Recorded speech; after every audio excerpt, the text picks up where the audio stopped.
Hello, everyone. I hope you're all doing well. And hey, happy holidays. Whether you're into Christmas, Hanukkah, Kwanzaa, or whatever joyful tradition your family pulls out this time of year, I hope it's treating you right. And honestly, let's take a second to appreciate the simple fact that we're still here, still upright, still thinking straight most of the time. Anyway, that alone is something worth raising a glass to. I mean it. Now, before we dive into anything today, there's something I need to get off my chest. You know how this works. Welcome back. Glad to see you here again on the Future in View channel. By now, the vibe, we speak plainly, we stay honest, and above everything else, we keep it genuine. It's just you and me, one on one, having this conversation the way we always do. Now, I'm going to ask you for a small favor, and I'm not talking to the crowd out there. I'm talking directly to you. If you haven't already, go ahead and tap that subscribe button for Future in View. Just one simple click. And let me tell you why that matters to me. When someone subscribes, it tells me they actually value these conversations enough to come back. That means this isn't some cold exchange or quick transaction. It's a connection. It's you saying, Future, I'm with you. I trust what you're putting out here, and that genuinely means a lot. So if you haven't hit it yet, now's a perfect moment. One click, and you're officially part of what we're building here. Something real, something that goes beyond just another channel on your feed. All right? So let's get into what we're covering today. And I swear, this has had me shaking my head and chuckling for days. There is a full-on meltdown happening in Trump's orbit right now over a wave of impeachment filings. And the part that really makes this moment different, this isn't the usual Democrats trying to grab a headline storyline anymore. No, these are official, on the record impeachment articles being dropped in the House, one after another.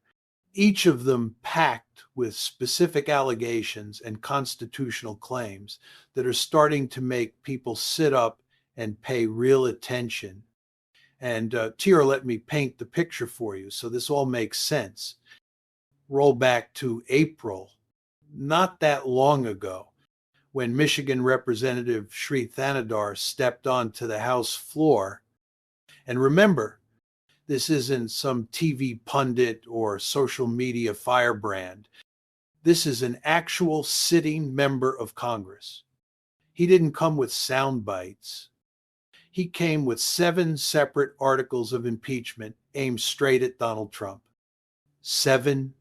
And these weren't vague accusations tossed out for publicity. They were full-scale constitutional charges. Obstruction of justice, overriding Congress's authority, misusing emergency powers, infringing on First Amendment protections, even creating unauthorized government offices, plus allegations of bribery and corruption on top of it. This was a sweeping, point-by-point indictment, not a stunt, not a headline grab, a formal declaration from a freshman lawmaker telling Trump in plain terms, you are not fit to lead. You are a direct threat to the Constitution and to American democracy itself. Ump's camp, they're losing it. You can see the panic setting in. I'm watching them scramble. And honestly, I'm not trying to laugh, but come on. When someone gets this defensive, this loud in their denials, it's usually a sign that something's hitting a little too close to home. At the beginning, Democratic leadership basically acted like none of this was happening. They sidestepped it. avoided commenting and tried to keep it off their plate. But this is where the whole thing takes a turn.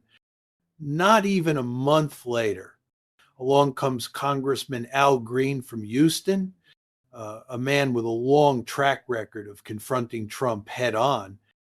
This is the same guy who once interrupted Trump during a joint session of Congress, got dragged out, and ended up censured for it.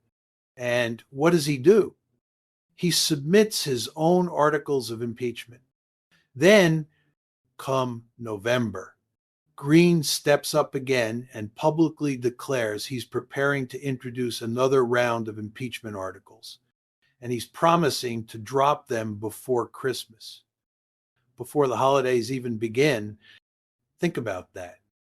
We have reached a point where multiple sitting lawmakers, acting on their own, have concluded that impeachment is not just symbolic, it is urgent, and it needs to happen before the president heads home for the holiday break. That alone says a lot about the moment this country is living through. So what unfolds next? The Trump administration absolutely erupts. They fire off statement after statement, insisting that everything Trump has done is perfectly lawful, perfectly justified, and somehow aligned with the will of the American people. Their line is that these impeachment moves are nothing more than pathetic, last-ditch political gimmicks, and that voters supposedly are not buying it. But here is the part that really stands out. They never actually push back on the substance. They do not say none of this happened or these actions were appropriate. Instead, they go straight after the people bringing the charges, brushing the whole thing off as partisan theater. And look, that is a classic play. When you cannot defend the actions themselves, you discredit the messenger. It is politics 101. And sure, it convinces plenty of folks, but not everyone. Some people are actually watching closely, just like you are right now. What really caught my attention in all of this is what happened to Thanedar after he dropped those 7 impeachment articles. Almost immediately, he found himself under heavy pressure from his own party leadership. Calls started coming in. Meetings happened behind closed doors. And before long, he began to retreat. Publicly, he framed it as wanting to refine the articles, gather more perspectives, maybe expand the list. But let us be honest, the message from leadership was unmistakable. Not now. This is not the fight we want. This could blow back on us politically. We are trying to stay focused elsewhere. So Thanedar eases off. Yet that alone tells you something important. The only reason leadership had to lean on him that hard is because he, a newcomer, someone fresh to Congress, genuinely believes Trump actions rise to the level of removal. You do not walk into your first term swinging like that unless you are convinced there is something deeply wrong. Now, Al Green is a whole different story. This is a guy who has never been shy about breaking from the pack. He does not wait for a green light from party leadership, and he is certainly not worried about making anyone uncomfortable. Remember, he was once formally censured after interrupting Trump during a joint session of Congress. And instead of damaging his reputation, it turned him into a folk hero for a big slice of the Democratic base.